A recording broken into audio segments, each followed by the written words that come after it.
Yes, friends, numericals, or we can say problems related to chemical thermodynamics, that part we are considering. Chemical thermodynamics and energetics, आपण short मध्ये thermodynamics म्हणतो. त्याच्यामध्ये आपण न्यूमेरिकलची सुरुवात केली, work done, त्यानंतर Hess's आणि हेसेसचा शॉर्ट फॉर्म समेशन. ओके, आता एक जरा वेगळा टाईप आहे, पण त्याच्यामागचं जे बेसिक केमिस्ट्री आहे, म्हणजे केमिकल अँगलनी जे त्यातल्या स्टेप्स म्हणून लॉजिक म्हणूया, ते हेस साहेबांचे प्रमाणेच आहे, पण वेगळं काय आहे बघूया. आणि मग दोन टाईपचा गोंधळ होत नाही. तर एक्झाम्पल मधूनच त्यात एक आपली टर्मिनॉलॉजी पण क्लिअर होणार आहे, त्याला सांगतो आता एक्झाम्पल सोडवताना. तर based on bond energy type of numerical बघायचे. पहिला इकडे बघा, कॅल्क्युलेट दी डेल्टा एच म्हणजे एन्थाल्पी चेंज या रिएक्शनचा. Calculate the delta H for the following homogeneous reaction gaseous. म्हणजे इथं नॉर्मली गॅशियस असं मेन्शन करायचं असतं, म्हणजे त्या टेम्परेचरला ती केलेली आहे, ज्या टेम्परेचरला सगळेच गॅशियस असणार. नाहीतर स्टँडर्ड कंडिशन मध्ये हा लिक्विड असतो, हा ऍसिटोन आहे ऍक्च्युली, समजलं ना, हा ऍसिटोन आहे. तो स्टँडर्ड कंडिशन म्हणजे 298 केल्विन 1 atmosphere प्रेशर, त्याला हा लिक्विड असतो.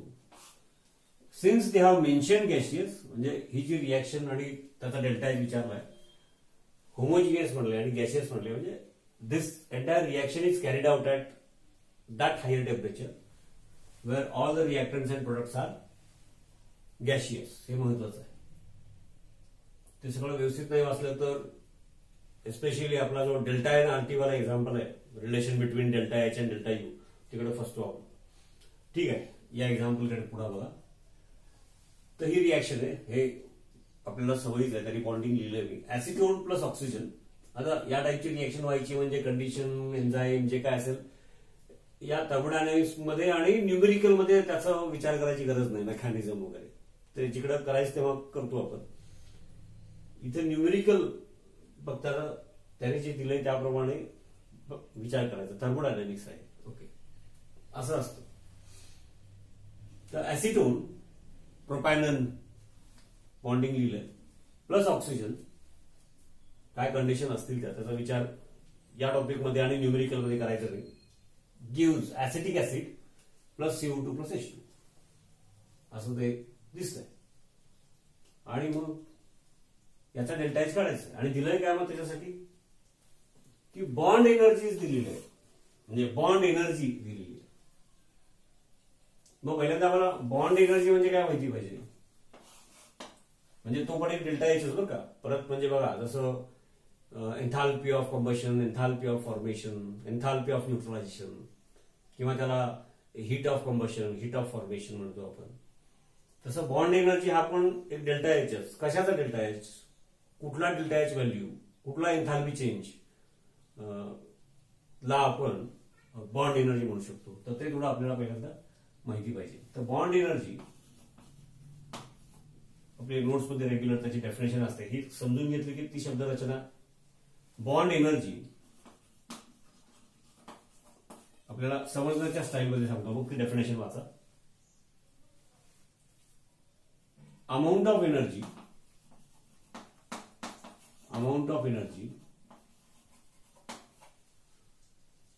आता बॉन्ड एनर्जी म्हणजे टू ब्रेक द बॉन्ड म्हणजे supplied. Amount of energy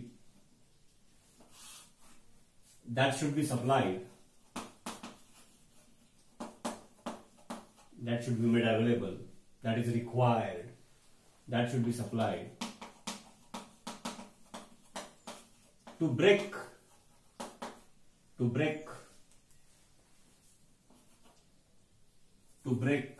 1 mole.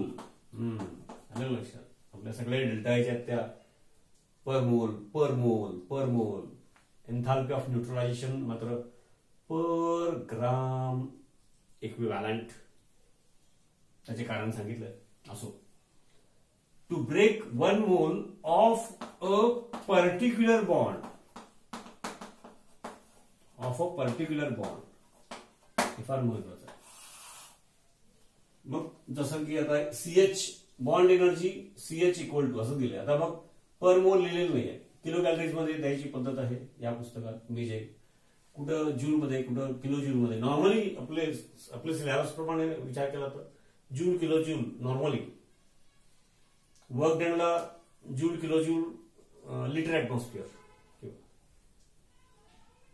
पण एमसीक्यू मध्ये कॅलरी किलो कॅलरी मध्ये अल्टिमेटली विचारलं तर कन्व्हर्शन फॅक्टर वापरायचे, ते ठीक आहे. तर बॉन्ड एनर्जी समजा एकच विचार करत घेऊया की CH, याचा अर्थ काय होतो. आता CH बॉन्ड हा इथं पण आहे नाही का, याचं जर बॉन्डिंग काढलं आपण नाही का, मग on that side I will write condensed short form, allowed short form नाही का, असा CH single bond. Okay, bond energy. मग अल्केन मध्ये असतात CH single bond. Okay, alkyl group जिथे जिथे असतील, अल्कोहोल असू दे लेड असू दे, त्याच्यामध्ये CH बॉन्ड सिंगल असतात. तर ऍव्हरेज आहे ती व्हॅल्यू ऍक्च्युली, कारण कंडिशन्स बदलले आता थोडा थोडा फरक पडतो, पण ते सगळ्याचा विचार करून मग ऍव्हरेज व्हॅल्यू आणि जसा लॉग टेबल असतो तसं ते फिक्स व्हॅल्यूज लिहून ठेवले एक्सपेरिमेंट करून, कॅल्क्युलेशन करून. तर असं CH bonds are present in many compounds. जसा इथेन मध्ये आहे CH बॉन्ड, म्हणजे नंबर आहे 6. इथंही आहे, ऍसिटोन मध्ये आहे, अल्डिहाइड मध्ये असणार, अल्किन मध्ये असतात सिंगल CH बॉन्ड्स.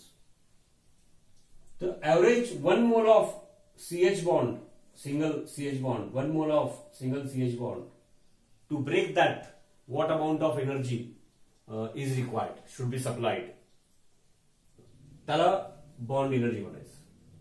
आणि मग ब्रेक करण्यासाठी म्हणजेच दॅट शुड बी सप्लाइड, याचा अर्थ बॉन्ड एनर्जी पॉझिटिव्ह येणार. ओके, एन्थाल्पी ऑफ फॉर्मेशन, त्या रिएक्शनच्या ते डेफिनेशन मध्ये जा. 1 mole of that compound is form from its basic elements in the standard states. तो डेल्टा HF तो पॉझिटिव्ह येऊ शकतो, निगेटिव्ह येऊ शकतो. त्याची थोडी याचं त्याचं गोंधळ होणे म्हणून मध्ये विषय त्याचा आपण काढतोय. बॉन्ड एनर्जी म्हटलेली. आणि मग तू कुठल्याही मॉलिक्यूल मधला बॉन्ड असेल, CH सिंगल बॉन्ड तर याच्यामध्ये पण आहे ऍसिटिक ऍसिड मध्ये नाही का, नाही का, ऍसिटिक ऍसिड बघा, CH3COOH high. 1 mole of CH bond, it can B from any compound.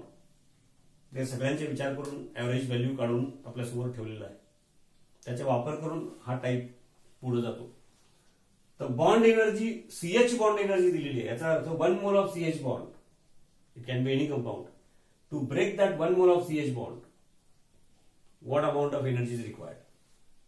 त्या मॉलिक्यूल मधला त्यातला तेवढा एकच बॉन्ड, पण 1 मोल. आता तसा विचार केला तर in acetic acid CH bond in 1 mole there R 3 moles.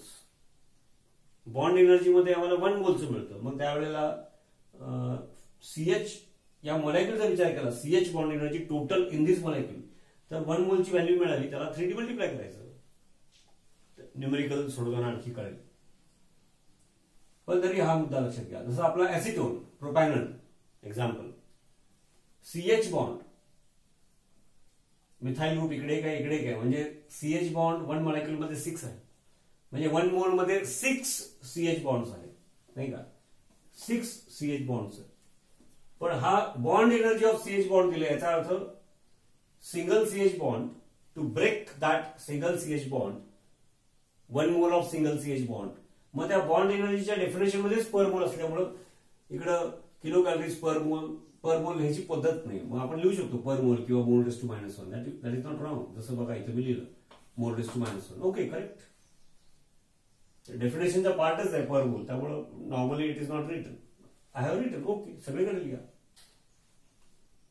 तर पहिला बॉन्ड एनर्जी म्हणजे काय समजलं आपण, की 1 mole of that particular bond, to break that bond, what amount of energy is required. मग तो यातला CH बॉन्ड असेल, ऍसिटिक ऍसिड मधला असेल, नाही तर कुठल्या इथेन मधला असेल, दुसऱ्या एक्झाम्पल मध्ये एक गोष्ट. मग त्याच्यावरून तुम्ही जसं बघा कार्बन कार्बन बॉन्ड. आता इथेनमध्ये पण carbon carbon one carbon carbon bond म्हणजे एक इथेन मॉलिक्यूल जर घेतला, मुद्दाम सोपा एक्झाम्पल चर्चेसाठी घेतलं आपण, एक इथेन मॉलिक्यूल जर घेतला आपण तर बघा ना, इंटू एन केलं अवोगाद्रोज नंबर की 1 मोल होतात ते हायड्रोजन बारीक बारीक काढले. तर 1 molecule has 6 CH bonds and only 1 carbon carbon single bond. मग 1 mole of carbon carbon single bond to break, single double असेल तर त्याची वेगळी व्हॅल्यू, सिंगल मग तो वेगळ्या वेगळ्या कंपाऊंड मध्ये असू दे, ती आपण ऍव्हरेज फार फरक नसतो 4-5 डिजिटच्या पुढे, therefore we use average value. तर 1 mole of carbon carbon single bond to break what amount of energy is required, त्याला म्हणायचं bond energy of carbon carbon single bond. आणि मग पहिला बॉन्ड एनर्जी म्हणजे काय त्याचा आपल्याला अंदाज आला, म्हणजे CH बॉन्ड. असं एक्झाम्पल घ्या. तर ह्या एक्झाम्पल मध्ये काय दिलेलं आहे की या रिएक्शन मध्ये जेवढे जेवढे बॉन्ड्स असतील, म्हणजे मॉलिक्यूल मध्ये बॉन्ड्स आहेत, जसं ऍसिटोन बघितलं तर किती प्रकारचे बॉन्ड्स आहेत बघा, किती बॉन्ड्स आहेत आणि कुठल्या प्रकारचे आहेत. There are so many bonds. CH single bond असं इकडं 6 आहेत, या साईडला 3 आणि या साईडला 3. कार्बन कार्बन बॉन्ड सिंगल, इकडे सिंगल इकडे डबल. कार्बन कार्बन सिंगल एका मॉलिक्यूल मध्ये 2 आहेत, म्हणजे 1 मोल मध्ये 2 मोल होतं. एका मॉलिक्यूलचं मग परत मोल मध्ये पण विचार करायचा. आणि carbon oxygen double bond, carbon oxygen single bond पण असतो, जसं इथं बघा कार्बन ऑक्सिजन सिंगल बॉन्ड पण असतो, बॉन्ड एनर्जी त्याची वेगळी. कार्बन ऑक्सिजन डबल बॉन्ड म्हणजे कार्बन ऑक्सिजन डबल बॉन्ड असताना if I want to break carbon oxygen double bond and separate, what amount of energy will be required, ती फक्त एका bond साठी नाही तर 1 मोल साठी म्हणून पर मोल. मग तुम्ही 1 मोल साठी 1 मॉलिक्यूल साठी काढू शकता, अवोगाद्रो नंबर डिवाइड करा. ओके. तर पहिला बॉन्ड एनर्जी कन्सेप्ट समजून घ्यायची. आणि मग आता लक्षात आपल्याला आलं का की acetone plus oxygen gives acetic acid plus CO2 plus H2. मग याचा पहिल्यांदा हे आपण समजून घेऊया. ओके. की जसं मगाशी मी ऍसिटोन तिथे दाखवलं, मी पुन्हा एकदा ते लिहितो बघा.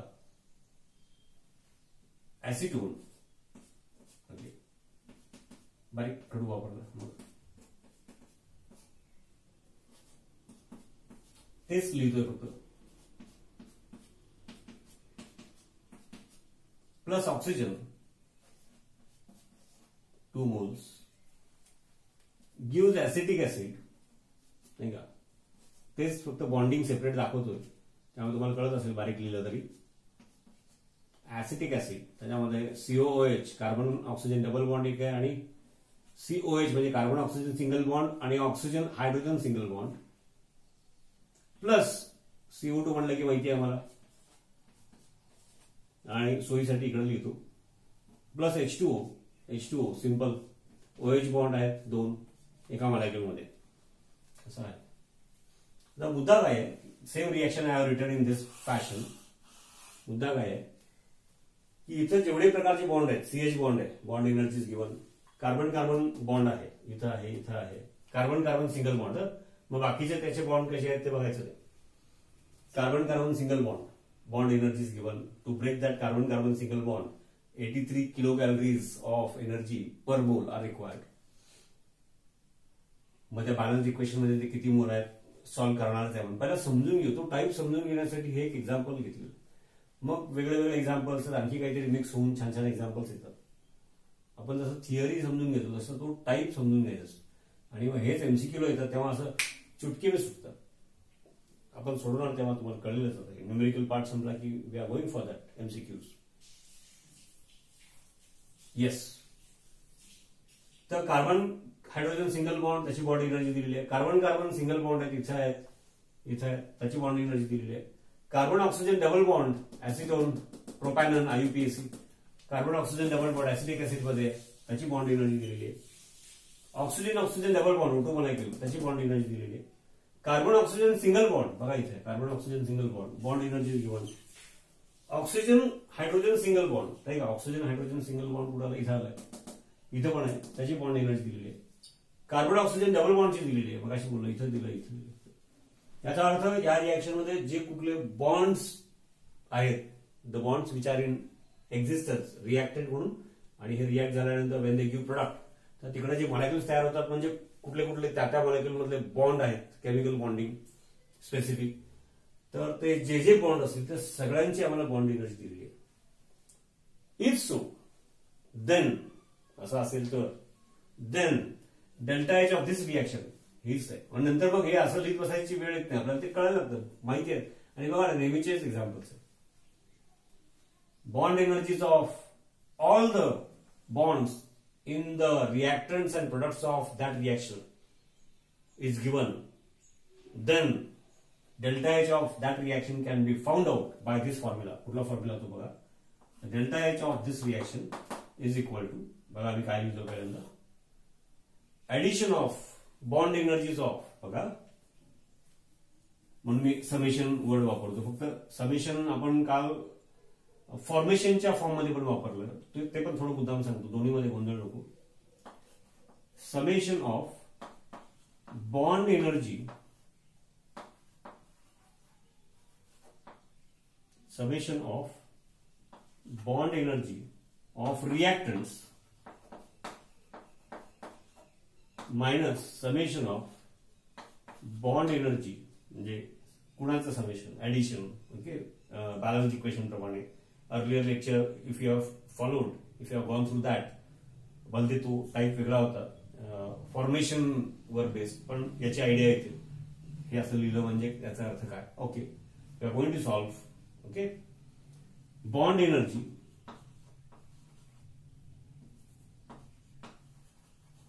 ऑफ प्रोडक्ट्स बॅलन्स्ड इक्वेशन प्रमाणे, ती जी कुठली रिएक्शन असेल ते, हे पहिला जनरल इक्वेशन, फॉर्म्युला जनरल मध्ये. Other previous lecture, what we have studied earlier, let us compare so that we will not get confused. त्या टाईपचे पण एक्झाम्पल्स आणखी येणार पुढे. पण महत्वाच्या टाईपचे एक दोन एक्झाम्पल बघून आपण ब्रॉडली कव्हर करतोय पहिल्यांदा, मग टेस्ट, होमवर्क, एक्सप्लेनेशन चालणार. तर earlier lecture, previous lecture I can say on YouTube, we have considered this type. ह्याच्यामध्ये काय आहे, समजा आम्ही जनरल लिहिलं, म्हणजे कुठली पण रिएक्शन असेल, A + 2B gives 3C, काही असेल, कुणाचं फॉर्मेशन असेल, कुणाचं कंपोजिशन असेल, काहीतरी वेगळीच रिएक्शन असेल, हे अशासारखी पण असेल, पण ती या पद्धतीने केव्हा सोडू शकतो आपण. तर delta H of this reaction, delta H म्हणूया, ओके, किंवा सोयीसाठी याला डेल्टा H1 म्हणूया, म्हणजे delta H1, delta H of this reaction enthalpy change can be found out by summation method if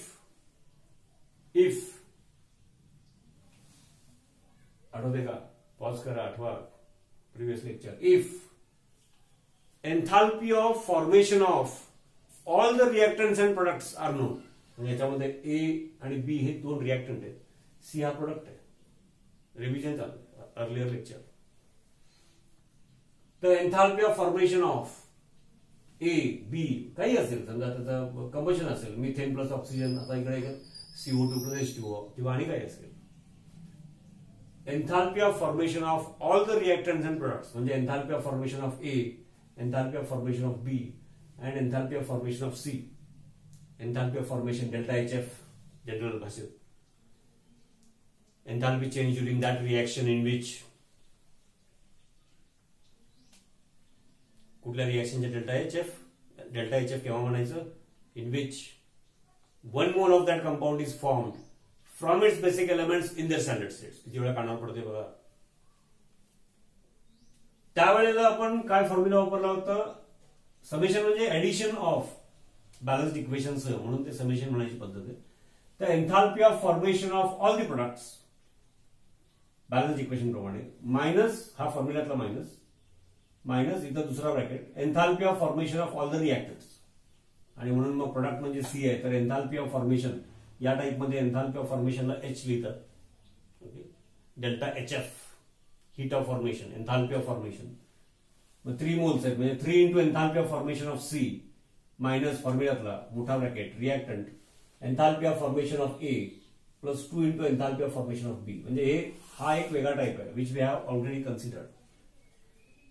तर रिएक्टंट्स प्रोडक्ट्स मधले सगळ्यांचे जर हीट ऑफ फॉर्मेशन माहित असतील, डेल्टा HF व्हॅल्यू माहित असतील तर समेशन मेथड असं म्हणतो त्याला, म्हणजे हेच तो applied form. Enthalpy of formation of products minus reactant असं येते. बॉन्ड एनर्जीज माहित असतील, म्हणजे just now I have explain what is bond energy, ते पहिला समजून घ्या, ते पुन्हा ऐका, ते समजलं नसेल तर पॉज करा, ते विचारा, मग पुढे जायचं, मग पुढचा थोडासा अंदाज घ्यायचा. ते जसं आहे तसं हा वेगळा टाईप आहे. म्हणजे याच्या मागचा परत केमिस्ट्री बेस हेच आहे, हेच लॉ.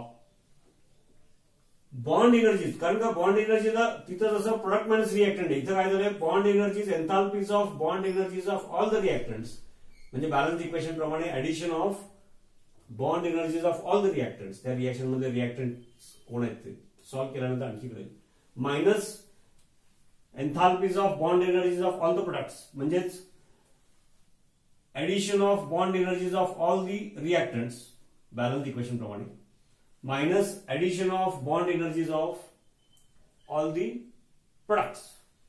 इकडे उलट आहे, तिथं कसं होतं फॉर्मेशनच्या वेळेला प्रोडक्ट मायनस रिएक्टंट, इकडे रिएक्टंट मायनस एनर्जी, कारण का इथे बॉन्ड एनर्जी इन्व्हॉल्ड आहे. बॉन्ड एनर्जी म्हणजे basically to break the bond, मग तो रिएक्टंट साईडचा असू दे नाही तर प्रोडक्ट साईडचा असू दे, त्या सेपरेट बॉन्डचा to break the bond per mole म्हणजेच बॉन्ड एनर्जी सप्लाइड. तर शेवटी डिफरन्स मॅग्निट्यूड मध्ये कसंही केलं तर करेक्टच येणार आहे. प्रोडक्ट मायनस एनर्जी काय रिएक्टंट, पण रिएक्टंट मायनस प्रोडक्ट केलं, आपण एखादा पुढे सोपा एक्झाम्पल आला की तुम्हाला ते आणखी कळेल. आता तुम्हाला फक्त सांगून ठेवतो, इथं रिएक्टंट मायनस प्रोडक्ट आहे, कारण बॉन्ड एनर्जीज वापरतोय, त्या प्लस आहे सप्लाइड, मग त्या बॉन्ड एनर्जीज रिएक्टंट साईडचे पण असू शकतात, प्रोडक्ट साईडचे पण असू शकतात. रिएक्टंट मायनस प्रोडक्ट केला बॉन्ड एनर्जीचा फॉर्म्युला, तर whichever reaction is under consideration, सध्या हे एक्झाम्पल आहे, तो इव्हॉल्ड आहे का ऍब्सॉर्ड आहे, म्हणजे इव्हॉल्ड ओव्हरऑल रिएक्शन मध्ये इव्हॉल्ड असेल तर डेल्टा एच निगेटिव्ह येतो, यायला पाहिजे, ऍब्सॉर्ड असेल तर पॉझिटिव्ह यायला पाहिजे. तर bond energy by using bond energy if you follow, म्हणजे ही मेथड फॉलो केली तर रिएक्टंट मायनस प्रोडक्ट असं केलं तर delta H value of that reaction, जसं या केसमध्ये सध्या ऑफ दिस रिएक्शन, तो साईनसह करेक्ट येतो, फक्त मॅग्निट्यूड करेक्ट येत नाही. इव्हॉल्ड असेल तर मायनस येणार, ऍब्सॉर्ड असेल तर प्लस येणार. तर हा फार यातला महत्वाचा भाग आहे, आणि म्हणून एवढं समजावून सांगितलं. आणि मग एक दोन एक्झाम्पल घेतले, काही होमवर्क टेस्ट MCQs. पण तुम्हाला हे बघितलं की तुम्ही बघणार, म्हणजे मी सांगतो ते फॉलो करत गेलं तर मी काय बोलतो तुम्हाला नंतर पटणार आहे. ओके, पहिल्याच एक्झाम्पलला तुम्ही 3 मिनिटात संपवलं असं नाही करायचं. पहिल्या एक्झाम्पलला जास्त वेळ लागेल, दुसऱ्याला मध्यम लागेल, तिसरं चौथं पडवायचं, पुढं मग लिहिलं बघा तुम्ही आता MCQच्या वेळेला. पण ज्यांनी हे फॉलो केलेलं नाही त्यांना ते अवघड वाटायला लागेल, फास्ट वाटायला लागेल. ओके, तर मुद्दा पहिल्यांदा कळला की रिएक्टंट्स अँड प्रोडक्ट्सचा विचार करता bond energy of all the bonds in the reactants and products is given असं असेल तर delta H of this reaction we can find this by this formula. मग आता हे परत व्यवस्थित लिहिण्यासाठी मी काय करतो, हे रिमूव्ह करतो मी, आणि एन्थाल्पी ऑफ फॉर्मेशनच्या भाषेतला आपण समेशन म्हणालो आपण त्याला, त्याच्यात गोंधळ नाही व्हावं म्हणून हे पण एक सांगितलं. मागचे एक्झाम्पल्स पण फॉलो करा. ओके, आता मी गरजेपुरतं इथे काढतो म्हणजे सॉल्व्ह करायला लिहायला बरं पडेल. इथपर्यंतच ऍक्च्युली व्यवस्थित समजून गेलं, बाकी पुढचं मग प्रोसिजर फॉलो करणे, सॉल्व्ह करणे असा मुद्दा असतो. येस, बघा आता गरजेपुरतं I have just rubbed it, आणि मी आता जे एक्सप्लेन केलं ते पाहिजे पुन्हा जाऊन ऐका. हे ऐकल्यानंतर पुन्हा तिथून सुरू करा. असं एका एक्झाम्पलला फार व्यवस्थित करायचं, आणि 2-3 MCQs येतात, आणि मोल कन्सेप्ट पासून पुढच्या टॉपिकमध्ये जे काही लागतं त्याचा इनडायरेक्ट याच्यातून प्रॅक्टिस पण होते. व्हेरी इम्पॉर्टंट टॉपिक, म्हणजे फक्त MCQs 3 आले असं नाही, ऍव्हरेज एखाद्या एक्झामला 4 येतील, 2 येतील, पण हे जे शिकतो याचा उपयोग. आणि असं शिकल्यानंतर चुटकी में MCQs याचे 3 आले सुटले की पुढचे सोप्या टॉपिक मधले एक्झाम्पल्स 2 आले, 3 आले, ते पटकन सुटतात.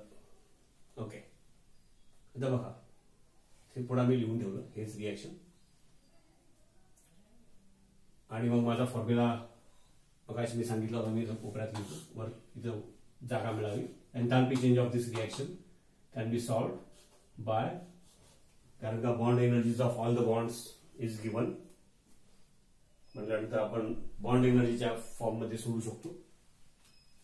समेशन व्यवस्थित करायचं. तर बॉन्ड एनर्जी झालंय, पुन्हा एकदा रिपीट करतो fast. Bond energy of the reactants minus bond energy of the bond energy, हे झालेलं आहे, फास्ट रिपीट करतो, प्रोडक्ट्स. हे लक्षात आलं, मग झालं होतं. ओके, ठीक आहे. मग रिएक्टंट आणि प्रोडक्ट. आता मग रिएक्टंट पहिला घेऊ. Delta H of that reaction म्हणजे सी रिएक्शन इक्वल टू, मग एक एक घेऊया. सीएच बॉन्ड एनर्जी ऍव्हरेज आम्हाला दिलेली आहे किलो जूल पर मोल, सगळे एका युनिटमध्ये आहेत, तेव्हा final energy it will be in the same unit, kilo calories. Okay, त्या रिएक्शनला डेल्टा एच असेल, रिएक्शन अंडर कन्सिडरेशन. 1 मोल असेल तर एवढी व्हॅल्यू दिलेली आहे. आता ऍक्च्युअली रिएक्टंट साईडला सिंगल सीएच बॉन्ड म्हणजे हे मोल आहे, 1 मोल प्लस 1 मोल यूज 1 मोल, नाही का, असं आहे. इथं बॅलन्स्ड इक्वेशन, इथे 2 आहेत, बरोबर आहे ना. बघा तुम्ही ऑक्सिजन या साईडला किती आहेत, हायड्रोजन बघा, balanced equation. Delta H of this reaction. मग रिएक्टंट साईडला, आता पहिला तर रिएक्टंट साईडला एक एक कुठला टाईप रिएक्ट साईडला आहे ते सगळे घेऊ. सीएच बॉन्ड एनर्जी 1 मोलचा आहे इथं, म्हणजे 1 मोल प्लस 2 मोल यूज 1 मोल प्लस 1 मोल प्लस 1 मोल असं आहे ना. ते कोएफिशियंट काही नाही, म्हणजे 1 मोल आहे. सोयीसाठी काय आपण मोलॅक्युल म्हणतो, 1 मोल आहे. हे 2 मोल्स ऑफ ऑक्सिजन आहे. तर रिएक्टंट साईडला सिंगल सीएच बॉन्ड 6 आहेत एका मॉलिक्युलमध्ये, म्हणजे in 1 mole 6 moles of single CH bond.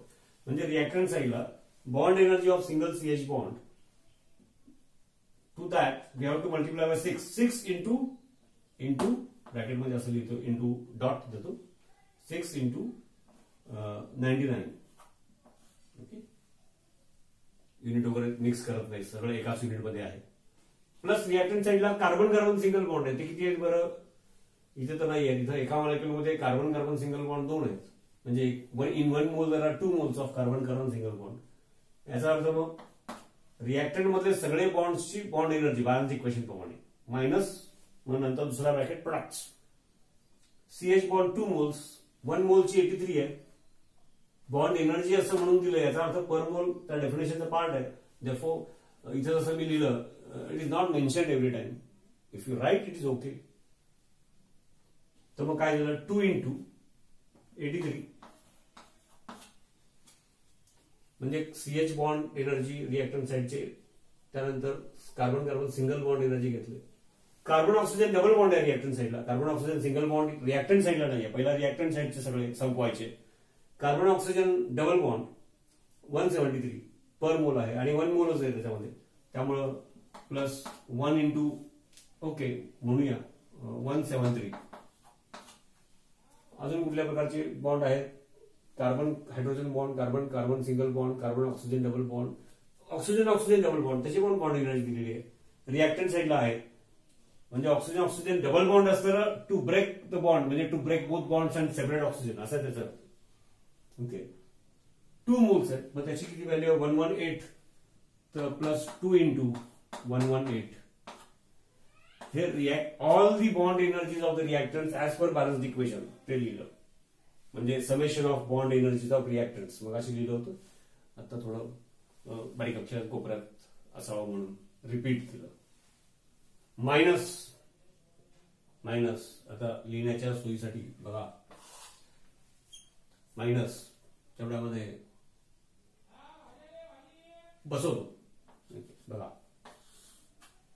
Product साईडला सिंगल सीएच बॉन्ड तिकडे पण आहेत, सिंगल सीएच बॉन्ड सिंगल असं जर विचार केला तर इथं नाही इथं आहे. इन ऍसिटिक ऍसिड एका मॉलिक्युलमध्ये 3 आहेत, म्हणजे in 1 mole 3 moles of single CH bond. मग पर मोलची जी व्हॅल्यू आहे त्याला 3 मल्टिप्लाय करायचं नाही का. आता प्रोडक्टचा सुरू झाला, addition of bond energies of products, त्याच्यामध्ये सीएच बॉन्ड पहिल्यांदा घेतलं, 3 into 99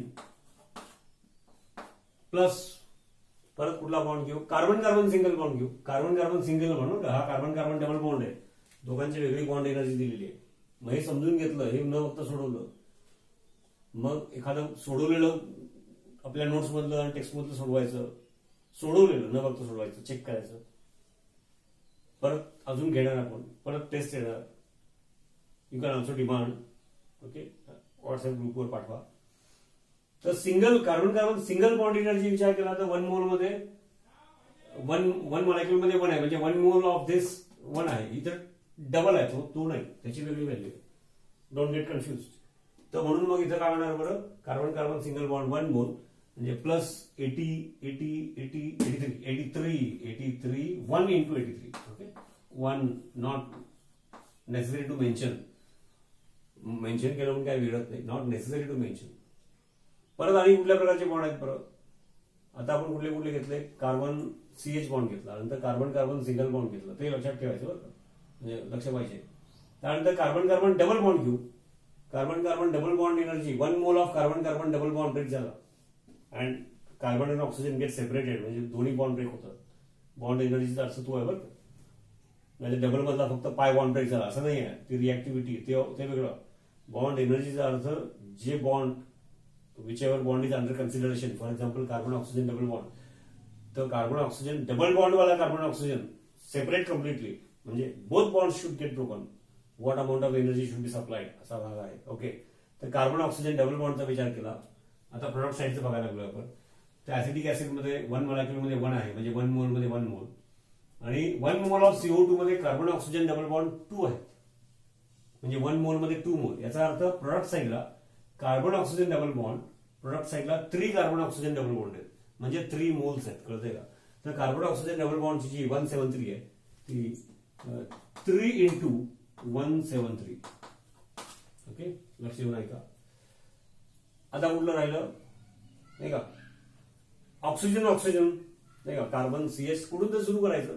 carbon oxygen double बॉन्डचं product साईडचं बघतोय आपण, रिॲक्टंट साईडचं एकदा संपवलं, पण इकडे यायचं नाही, गोंधळ नको. आता प्रोडक्ट साईडचं CH बॉन्ड बघितला, त्यानंतर CC बॉन्ड बघितला, त्यानंतर कार्बन ऑक्सिजन डबल बॉन्ड बघितला. आता OH सिंगल बॉन्ड नाही का. OH सिंगल बॉन्ड मध्ये काय आहे, OH single bond 110 OH single bond product साईडला, याच्यामध्ये 1 मॉलिक्युल आहे, 1 बॉन्ड आहे, आणि वॉटरमध्ये 2, म्हणजे ओव्हरऑल 3 प्रोडक्ट साईडला, म्हणजे हे 1 मोल आहेत, हे 1 मोल आहेत. याचा अर्थ OH सिंगल बॉन्ड हे प्रोडक्ट साईडला 3 मोल्स आहेत. 1 मोल इथून येणार आणि एका मॉलिक्युल मध्ये, म्हणजे 1 मोल मधून 2 मोल, म्हणजे 2 मोल तिथून येणार, समजते का. तर OH सिंगल बॉन्ड 110 प्रोडक्ट साईडला 3 मोल्स आहेत, म्हणजे लिहिण्याच्या सोयीसाठी इथं लिहितो, प्लस 3 इंटू OH सिंगल बॉन्डची व्हॅल्यू 110. अजून काय राहिलं बघा, CH बॉन्ड घेतले, C डबल बॉन्ड प्रोडक्ट साईडचं, रिॲक्टंट साईडचं घेतलं, चेक केलं, पण तिकडे यायचं नाही. हा फॉर्म्युल्यातला minus, reactant minus product. CH bond घेतले, त्यानंतर कार्बन ऑक्सिजन बॉन्ड 83 कशाचा आहे, कार्बन कार्बन सिंगल बॉन्ड घेतला. ओके, त्यानंतर काय घेतलं, कार्बन ऑक्सिजन डबल बॉन्ड घेतला. कार्बन ऑक्सिजन सिंगल बॉन्ड घेतलेलं नाहीये, 84 नाही का. Carbon oxygen single bond, carbon oxygen double bond घेतला, पण कार्बन ऑक्सिजन सिंगल बॉन्ड कुठे घेतला. आता carbon oxygen single bond it is present in this molecule only, आणि तो पण एका मॉलिक्युल मध्ये एकच कार्बन ऑक्सिजन सिंगल बॉन्ड आहे, म्हणजे इथं कोएफिशियंट 1 मोल आहे, म्हणजे 1 मोल मध्ये 1 mole carbon oxygen single bond, म्हणजे 1 मोलची इथं जी दिलेली व्हॅल्यू आहे तीच वापरायची. 1 इंटू 84. अजून कुठलं राहिलं बघायचं, खात्री करायचं नाही का. प्रोडक्ट साईडचं सध्या बघायला, रिॲक्टंट साईडचं बघायचं संपवलं. आता प्रोडक्ट साईडचं CH बॉन्ड, त्यानंतर CC बॉन्ड नाही का, कार्बन कार्बन सिंगल बॉन्ड, त्यानंतर carbon carbon oxygen double bond घेतला, कार्बन ऑक्सिजन सिंगल बॉन्ड घेतला, आणि OH बॉन्ड घेतला. तर all bonds are considered means taken. Okay, तर हे प्रोडक्ट साईड बॅलन्स इक्वेशन प्रमाणे केलं आपण. याचा अर्थ आपण काय केलं, as per balance equation product साईडचे सगळे बॉन्ड एनर्जीज त्यांची ऍडिशन केली. As per balance equation reactant साईडची, इकडे रिॲक्टंट साईडची बॉन्ड एनर्जी असेल तर रिएक्टंट मायनस प्रोडक्ट करायचं, त्याचे कारण सांगितलं मी, आणि करून बघा ना. आणि व्हॅल्यू रेफरन्स म्हणून करून बघा, दुसऱ्या कुठल्या एक्झाम्पल मध्ये आलेली व्हॅल्यू बघा, चेक करता येईल आपल्याला. त्याच टाईपचे एक्झाम्पल आपल्याला कुठेतरी वेगळ्या एसएस मध्ये आलं असेल, ते या टाईप मध्ये पण असतं आपल्याकडे. We can check all the bond energies balance equation प्रमाणे ऑफ दी रिएक्टंट्स, त्यानंतर all the bond energies balance as per balance equation of the products. Difference घेतला, तो जो डिफरन्स येईल इथं व्हिडिओ लेक्चर मध्ये ते कॅल्क्युलेशन मल्टिप्लाय बाय 2 ते सगळं मी करणार नाही, आणि असं पण करून ठेवलेलं माझ्याकडे रेडीमेड असतं, मी लिहिणार नाही. तेवढं तुम्ही करा, चुकू दे नाही करता, मग तर तुमची डेव्हलपमेंट होणार. आणि वेगळं काय वाटलं ट्रिकी आन्सर विचारा, I will post it on our groups. Okay, this will give you delta H value of this reaction. मग त्याचे आन्सर वगैरे काढून तयार ठेवा. मग after some time few hours I will post the final answer also. मग मुद्दा लक्षात आला की हा एक वेगळा टाईप बघितला, म्हणजे बेसिकली फार मोठी वेगळी केमिस्ट्री बघितली असं नाही. Bond energies if they are given, enthalpy change of a particular reaction जसं इथं ही घेतलेली आहे, we can find by using enthalpy change of a reaction. For example this reaction, addition of bond energies of all the reactants balanced equation प्रमाणे minus addition of bond energies of all the products as per balanced equation. Sign सह minus आला तर तिथं ती reaction मध्ये exothermic आहे, plus आला तर एंडोथर्मिक आहे, देअरफॉर रिएक्टंट मायनस प्रोडक्ट. आणि मागचं आपण बघितलेला टाईप तो पण त्या निमित्ताने रिवाइज करा. समेशन तिथं फॉर्मेशन एन्थाल्पी ऑफ फॉर्मेशन वापरायचं, बॉन्ड एनर्जी वापरायचं नाही. तिकडे मात्र delta H of a reaction, enthalpy of formation of products minus enthalpy of formation of reactants. तर ते पण कन्फ्युजन करून घेऊ नका, एकदम इंटरेस्टिंग पार्ट आहे. आणि एमसीक्यू मध्ये असं डायरेक्ट एक्झाम्पल येतं असं नाही, असं नाही, पण याच्यामध्ये आणखी काहीतरी मिक्स होऊन येतं किंवा 2-3 टाईप मिक्स होऊन येतात आपल्या सॉल्व्ह करताना. टेस्टमध्ये एमसीक्यूज मध्ये येणारच, पण तुम्हाला सावध करतो, दॅट इज वाय. आणि मग या निमित्ताने पुन्हा तो टाईप, त्या टाईपचे एक्झाम्पल्स, मग दोन्ही टाईपचे एक्झाम्पल्स आपल्या नोट्समध्ये बुकमध्ये सॉल्व्ह केलेले ते शोधायचे, टिक करायचे, तेवढं सोडवायचं. आता एंट्रॉपीशी रिलेटेड मी अजून इथे शिकवलंच नाही, तर ते नाही सोडवायचं. मग हा काळजी तुम्ही घ्यायची. Thank you.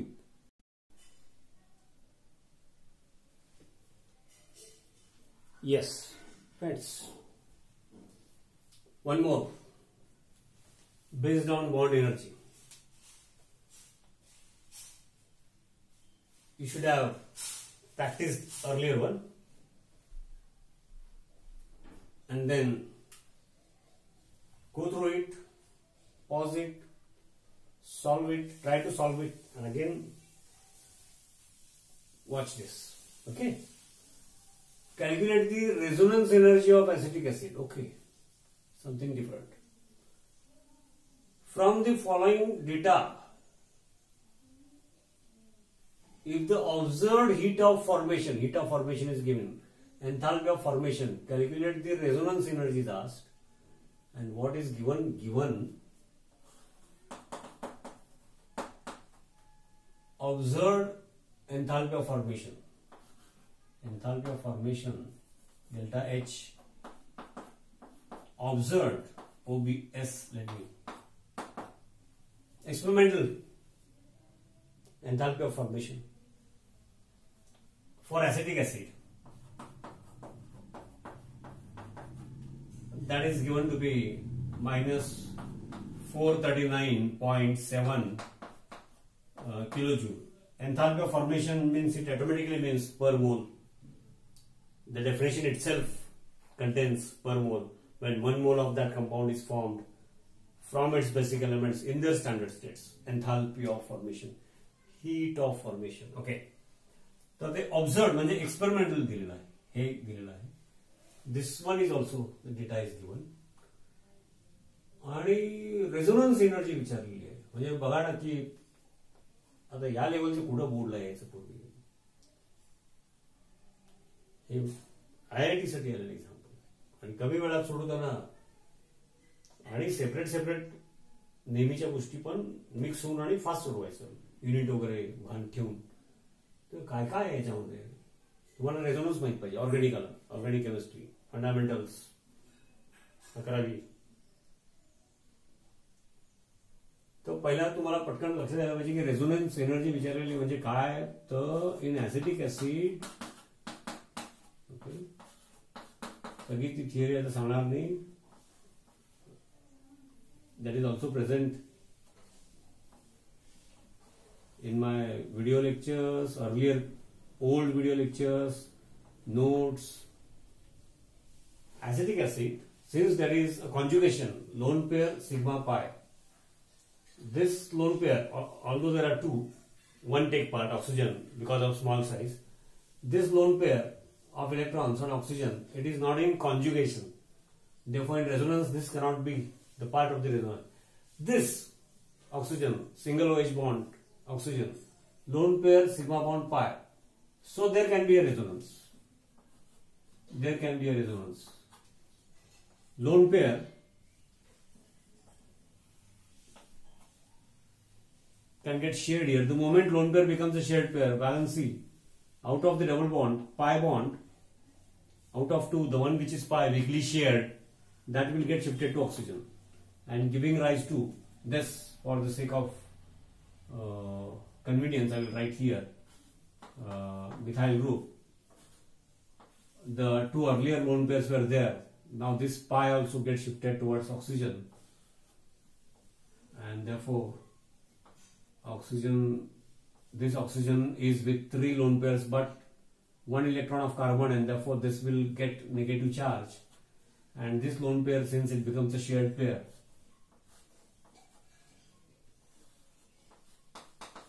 one lone pair remains. Therefore, lone pair which was entirely under the control of oxygen is now shared pair, therefore develops a positive charge. Therefore, molecule as a whole, it is neutral. So acetic acid, for example, acetic acid, ethanoic acid, carboxylic acid, it is present in these two resonating forms.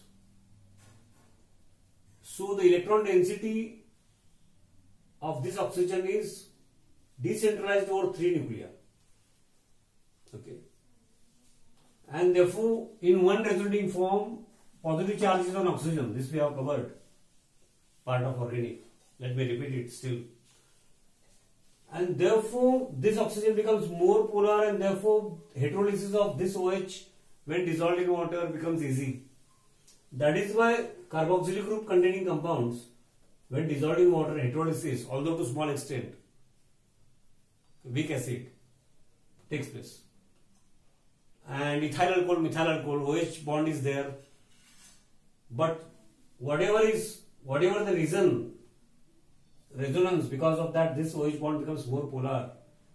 That is not there in alcohols, and therefore alcohols are not acidic. Alcohols are soluble in water because of hydrogen bonding. OH bond is polar. Here also. Okay.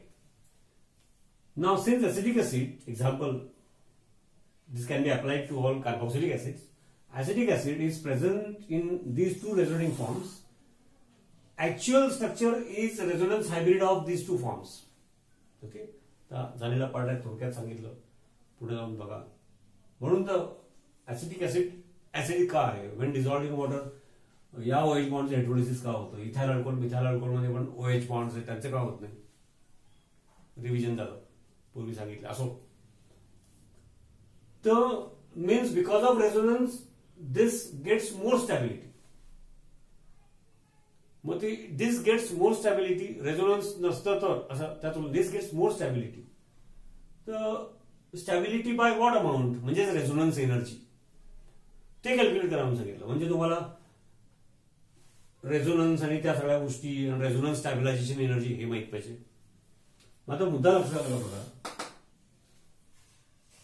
काय विचारलंय त्याच्या मागची organic chemistry माहित पाहिजे. Effects, ऑब्झर्व्ड heat of formation दिलेली. Okay, म्हणजे enthalpy of formation experimentally केली आणि एवढी आली. ओके, ती दिलेली आहे. रेझोनन्स एनर्जी विचारली म्हणजे रेझोनन्स आहे and because of that more stability. तर ती मोर स्टॅबिलिटी किती आहे म्हणजे ते that is resonance energy stabilise by this much amount. Resonance energy ते कसं काढणार.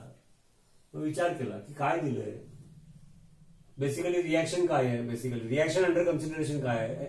The enthalpy of formation of acetic acid practical observed experimental actual दिलेलं आहे. म्हणजे काय दिलंय तर ते रिॲक्शन लिहितो.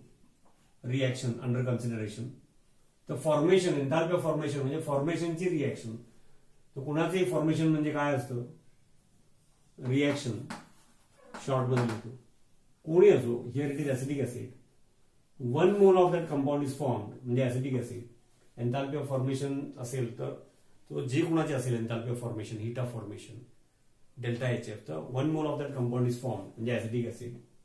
मला फॉर्म्युला लिहितो. From its basic elements. आता बेसिक एलिमेंट्स कोण कोण आहेत बरं. Carbon hydrogen oxygen. मग ते लिहून ठेवतो. Carbon hydrogen from its basic elements in the standard states. मग स्टँडर्ड कंडिशन मध्ये ऑक्सिजन O2 फॉर्म मध्ये असतो. हायड्रोजन H2 फॉर्म मध्ये असतो. कार्बन C लिहितो आपण. ठीक आहे. C40 C20 हा आणखी त्यातला डीप विषय झाला. बाजूला ठेवू. कार्बन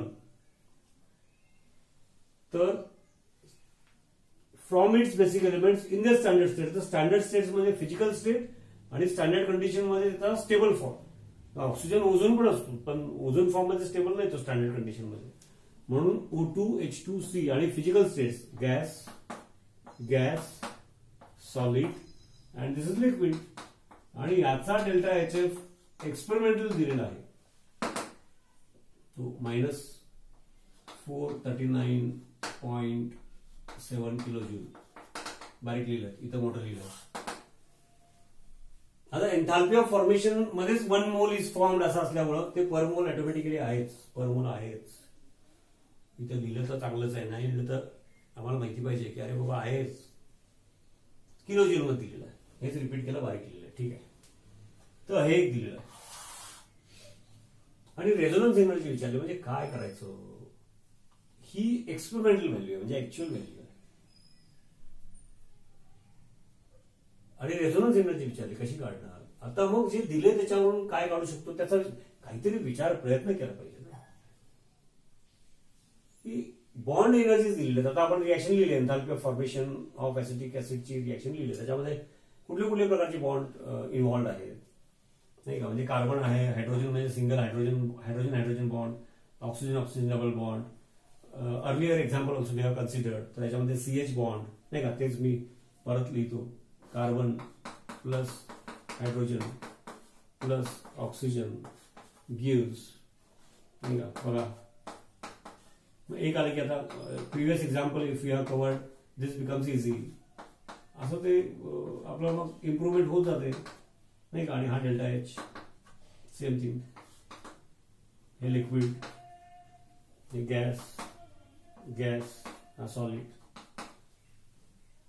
हे रिएक्शन आहे. आता याच्यामध्ये बघा बॉन्ड एनर्जीची म्हणालो मी आणि इथं काहीतरी हीट ऑफ ॲटोमायझेशन दिलेलं आहे. असं काहीतरी वाढलं. एका वेळेला किती गोष्टी आल्या बघा. रेझोनन्स एनर्जी एक्सपेरिमेंटल फॉर्मेशन दिलेलं आहे. बॉन्ड एनर्जीची सवय झाली होती प्रिव्हियस एक्झाम्पल. तो पण हीट ऑफ ॲटोमायझेशन. हीट ऑफ ॲटोमायझेशन म्हणजे पुन्हा तेच येतं. बॉन्ड एनर्जी मीन्स आता समजा हायड्रोजनची बॉन्ड एनर्जी म्हणजे काय असतं. Amount of energy that should be supplied to break 1 mole of hydrogen. आता 1 मोल ऑफ हायड्रोजन ब्रेक झालं तर मिळतात काय आम्हाला 2 मोल्स ऑफ ॲटॉमिक हायड्रोजन. मग ते हीट ऑफ ॲटोमायझेशन इज गिवन. तर जसं एकदा मी म्हणालो की बेसिक 2-4 टर्मिनॉलॉजीज क्लिअर केल्या. Enthalpy of combustion, enthalpy of formation, heat of neutralisation वगैरे वगैरे. की मग बाकीच्यांचं डेफिनेशनचा अंदाज आणि युनिट वगैरे कळायला लागतं. तर बॉन्ड एनर्जी मी सांगितलं 1 मोल to break 1 mole of that particular bond what amount of energy is required. So heat of atomization means 1 mole of that elemental form to develop, to produce from its basic element, what amount of energy is required. म्हणजेच पटकन आपल्याला कळलं पाहिजे. म्हणजे मग ती definition आधीच्या definition वरून सवय झाली ही कळाली. त्याच्यावरून ही नवीन आली. त्याची चर्चा झाली. आणि मग पुढे या टाईपच मिक्स होऊन आलं किंवा MCQ आला. आता बोर्डला असं एवढं नसतं. अशा प्रकारचा क्वेश्चन तर नसतोच. मग इथं काय देतोय आणि हे सगळं IITला आलेले चूज केलेलं सिलेक्ट केलेलं आहे.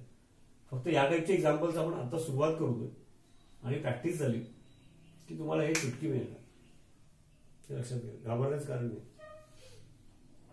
येस, तर हीट ऑफ ॲटोमायझेशन म्हणले की समजून घ्यायची गोष्ट आपल्याला आणि मग नोट्समध्ये परत आता वाचा. जसं काही डेफिनेशन मागे ठेवलं तर मग जे झालंय ते टिक करून ते वाचा ना पहिलं आणि मग जे होत राहील ते परत टिक करून वाचायचं. इथं जे आतापर्यंत माझा सिक्वेन्स शिकवण्याचा आहे तो सिलेक्ट करायचा ना.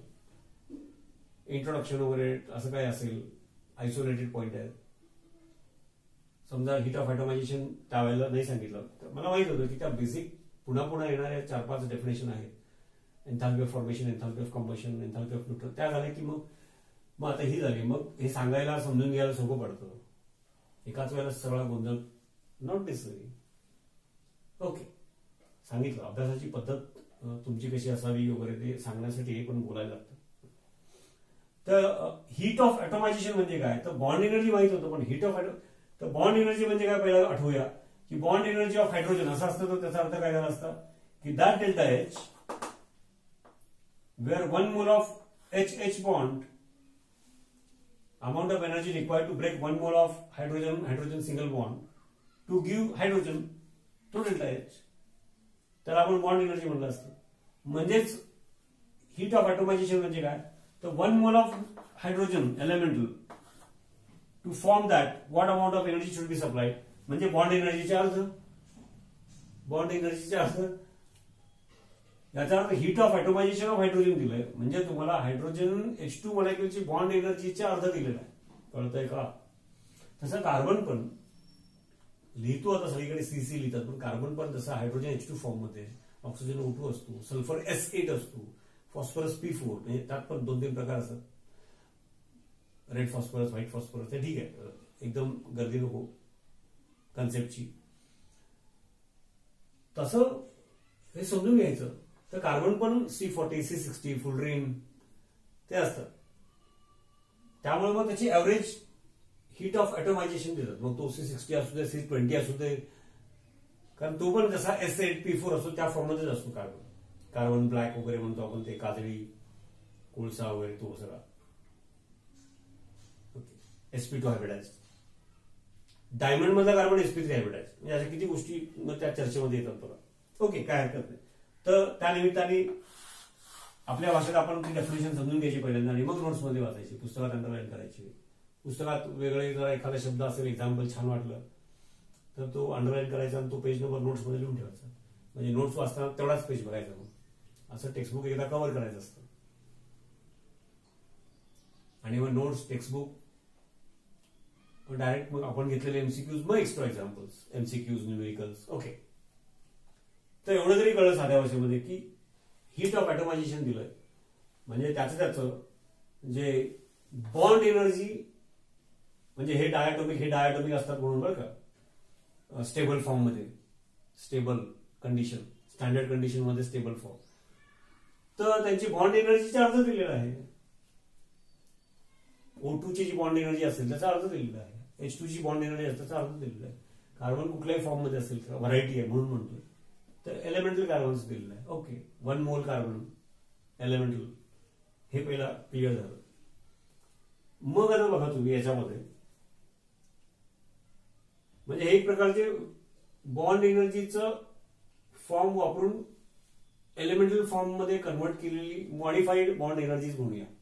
ओके, याच्यावरून बॉन्ड एनर्जी काढतो ना आपण ऑक्सिजनची, करून बघा. प्रिव्हियस एक्झाम्पल मध्ये we have given bond energy of O2, check करून बघा.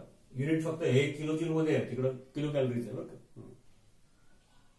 तर पहिली ती गोष्ट क्लिअर करून घ्यायची. रेझोनन्स असतो त्यामुळं रेझोनन्स स्टॅबिलायझेशन एनर्जी विचारलेली आहे आणि ऑब्झर्व्ड व्हॅल्यू ऑब्झर्व्ड दिलेली आहे. आणि मग काय करायचं, मग सुचेना काय, मग लक्षात घ्या हे कशासाठी दिलं असेल किंवा हे दिल्यामुळे आम्ही काय करू शकतो. बाय युझिंग बॉन्ड एनर्जी, म्हणजे हे पण बॉन्ड एनर्जीचा वेगळा फॉर्म आहे.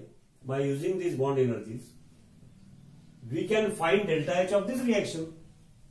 हीच रिएक्शन या म्हणजे काय, फॉर्मेशन ऑफ ऍसिटिक ऍसिडची रिएक्शन आहे ती, म्हणजे enthalpy of formation of acetic ऍसिडची रिएक्शन आहे. याचा डेल्टा एच म्हणजे काय, तर enthalpy change of this reaction म्हणजे काय, तर enthalpy of formation of acetic acid, कारण का 1 mole of acetic acid is form from its basic elements in the standard states. तर हे जर बॉन्ड एनर्जीज दिलेले आहेत, तर बाय युझिंग बॉन्ड एनर्जीज, त्या बॉन्ड एनर्जीच्या मेथडनी याचा डेल्टा एच काढू शकतो. मग त्या मेथडनी काढूया. दॅट विल बी थिओरिटिकल, म्हणजे रेझोनन्स वगैरे विचारात न घेता काढलेलं. ते नॉर्मली करेक्ट असतं, पण इथं रेझोनन्स वगैरे आहे म्हणून तर हा मुद्दा असं मिक्स होत होते. लेवल वाढते म्हणजे काय, नीटची लेवल म्हणजे काय, एमएसटी सीईटी मध्ये त्या लेवलला गेली. जेई प्रिव्हियस एक्झाम्पल बघितलेलंच आहे आपण, bond energies of reactance minus bond energies of products. मग इथं पण बॉन्ड एनर्जीज दिलेले आहेत of all the reactance and products काढणार आपण.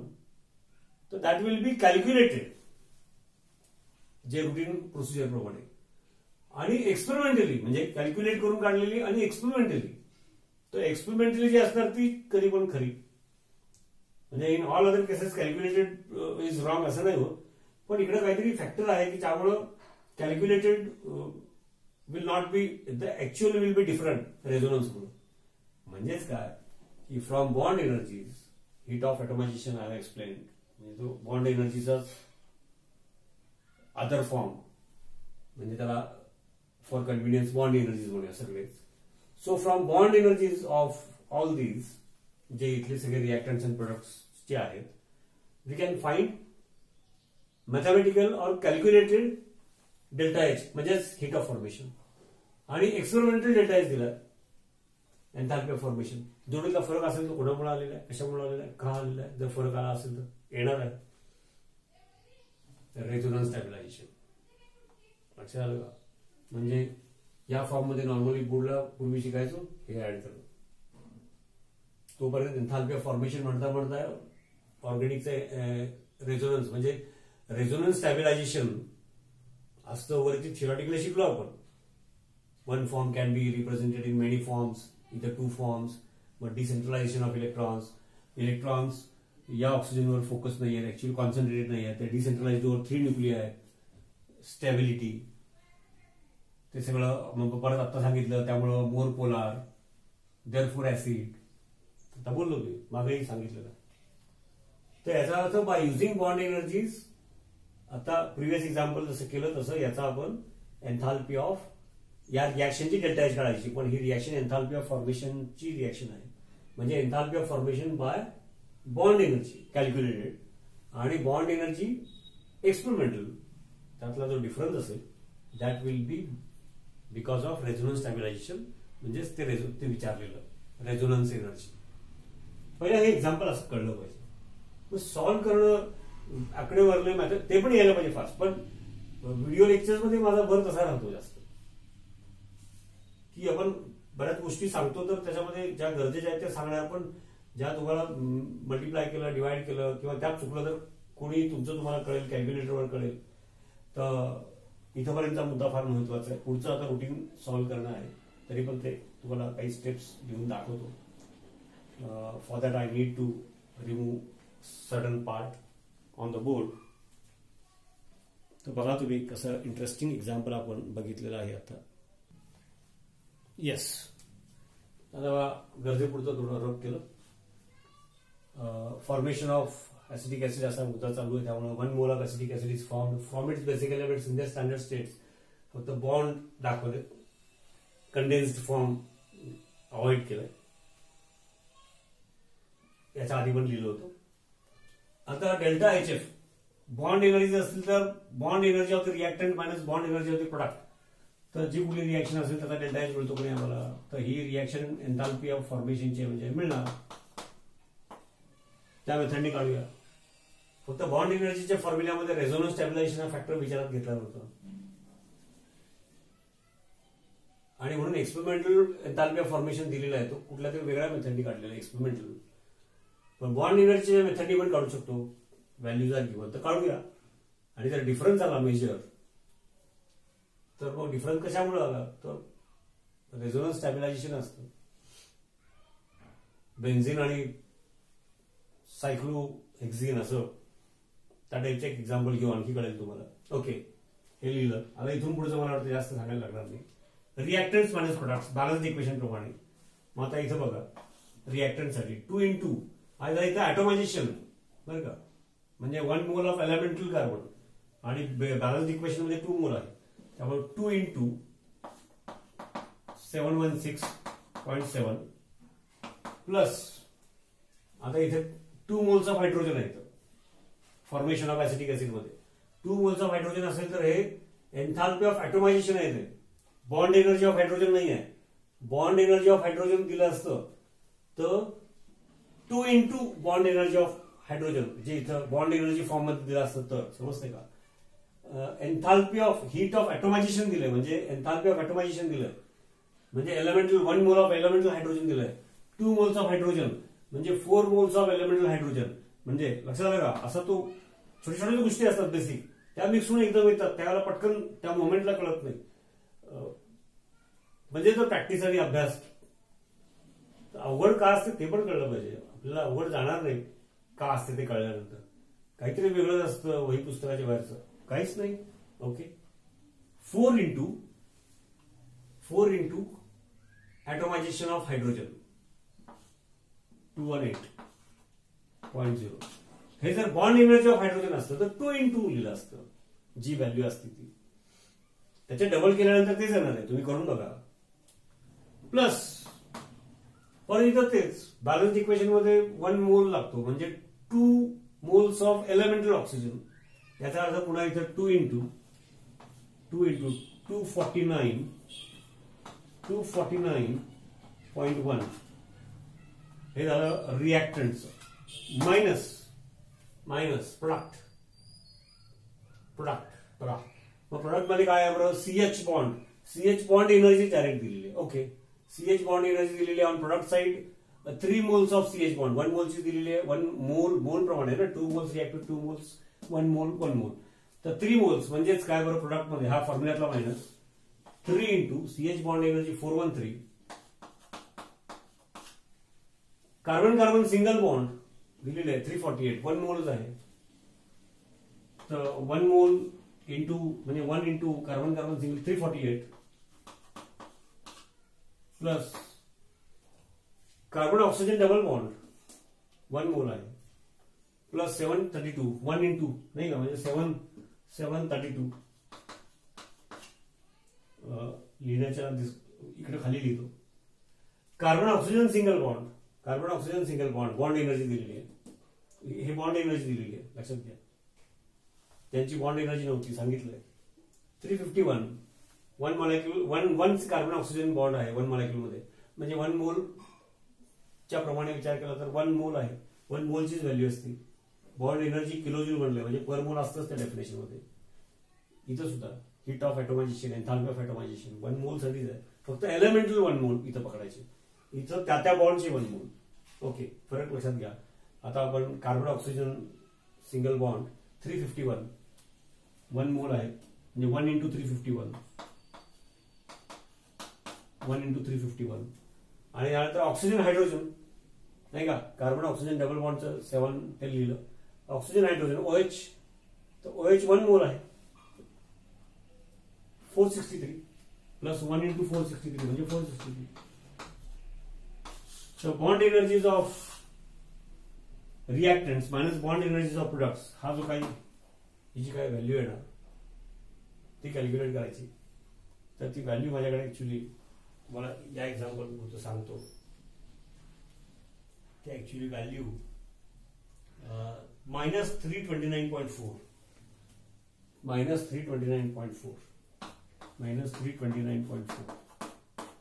किलोजूल. हे सगळे किलोजूल मध्ये भरलेलं असल्यामुळं किलोजूल. आणि हा enthalpy of formation of acetic ऍसिडची रिएक्शन साठी काढलेलं असल्यामुळं पर मोल आहेच ते. ओके, मोल टू -1. आता हे काय केलं आपण, this is calculated given bond energies, म्हणजे हीट ऑफ ऍटोमायझेशन म्हणजे बॉन्ड एनर्जीचा फॉर्म आहे बदललेला, त्याच्यावरून काढलेला आहे. आणि हे काय दिलेलं आहे एक्सपेरिमेंटल. तर दोन्हीमध्ये फरक आहे. तो डिफरन्स म्हणजे एक्स म्हणा, आणि तो डिफरन्स एक्स साइनचा जो काही येईल, म्हणजे observed given out energy enthalpy of formation it is more than bond energy, म्हणजे calculated on the basis of bond energy. मग तो जो डिफरन्स आहे तो मोर इव्हॉल्ड जी आहे त्या केसमध्ये experimental actual that is stability because of resonance stabilisation. मग मॅग्निट्यूड मध्ये तो डिफरन्स काढा, कारण मोर इज इव्हॉल्ड म्हणजे मायनस येणार आहे.